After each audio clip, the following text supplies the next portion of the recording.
पंतप्रधान नरेंद्र मोदी यांनी काल आपल्या भाषणात भारतीयांना काही मोठी आवाहने केली. त्याचा परिणाम आज शेअर बाजारात बघायला मिळाला. 11 मे रोजी शेअर बाजार उघडताच निफ्टी 250 अंकांनी घसरला. सेन्सेक्स 800हून अधिक अंकांनी घसरून थेट 76,450 वर बंद झाला. सर्वच कंपन्यांच्या शेअरवर मोठा परिणाम झालाय. आज निफ्टीमधील सर्वाधिक घसरण झालेल्या कंपन्यांमध्ये इंडिगो, टायटन, SBI यांचा समावेश आहे. या सर्व शेअर्समध्ये 3% जास्त घसरण झाली.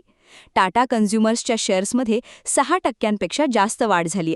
पंतप्रधान नरेंद्र मोदी यांनी भारतीयांना संबोधित करताना महत्त्वाच्या कामांशिवाय विदेश यात्रा करणे टाळा असेही आवाहन केले. यासोबतच पुढील 1 वर्षांकरिता सोनं खरेदी टाळण्याचेही आवाहन केले, ज्याचा थेट परिणाम सराफा बाजारात दिसू शकतो. शेअर बाजारातील घसरणीचं कारण म्हणजे इराण आणि अमेरिका युद्ध आहे. अमेरिकेचे अध्यक्ष डोनाल्ड ट्रम्प यांनी इराणकडून देण्यात आलेले शांतता चर्चेचा प्रस्ताव फेटाळला आहे, ज्यामुळे कच्च्या तेलाच्या किमतीमध्ये मोठी वाढ झाली. ब्रेंट क्रूड तेलाच्या किमती जवळपास 3.5% वाढून प्रति बॅरल $105 पोहोचल्या आहेत, ज्याचा परिणाम शेअर बाजारात दिसत आहे. गेल्या 2 महिन्यांपेक्षाही अधिक काळापासून हॉर्मुझ खाडी बंद असल्याने कच्च्या तेलाच्या किमती वाढल्या आहेत. त्यामध्येच आता पुन्हा वाढ झाली. काही विमान कंपन्यांच्या शेअरमध्येही घसरण झाली. नरेंद्र मोदी यांनी विदेश यात्रा टाळण्याचेही आवाहन केले. कच्च्या तेलाच्या वाढलेल्या किमतीमुळे जागतिक बाजारपेठेत मोठे संकट आहे. त्याचा परिणाम भारतीय शेअर बाजारातही बघायला मिळतोय. कोणत्याही परिस्थितीमध्ये युद्ध थांबणे महत्त्वाचे आहे.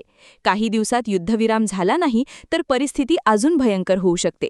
सध्याच्या घडीला कच्च्या तेलाच्या किमती गगनाला पोहोचल्याचे बघायला मिळत आहे. क्या हुआ बहू? माँ, पाइल्स की बहुत तकलीफ हो रही है. तो तुम गुदरोग सर्जन के पास क्यों नहीं गई? देखो, जैसे हार्ट के लिए हार्ट स्पेशलिस्ट, ब्रेन के लिए ब्रेन स्पेशलिस्ट, तो पाइल्स के लिए पाइल स्पेशलिस्ट क्यों नहीं? स्त्री हो या पुरुष, टॉयलेट में तकलीफ केवल पाइल्स ही नहीं, और भी कई प्रकार के गुदरोग तथा कैंसर भी हो सकता है. इसीलिए इसकी प्रत्यक्ष जांच जरूरी है. ठीक है माँ, पर जांच के लिए हम जाएंगे कहाँ? वही काले आयुर्वेदिक पाइल्स हॉस्पिटल में. लेकिन माँ, प्रेगनेंसी में पाइल्स की दवाइयाँ? प्रेगनेंसी में आयुर्वेदिक दवाइयाँ सुरक्षित होती है. जनहित में जारी. काळे आयुर्वेदिक पाइल्स हॉस्पिटल, औषधि चिकित्सा तथा सर्जरी ट्रीटमेंट उपलब्ध. हमारा पता उमरेड रोड, दिघौरी बस स्टॉप के पास, नागपुर. अधिक जानकारी के लिए वेबसाइट पर जाएं kalepileshospital.com.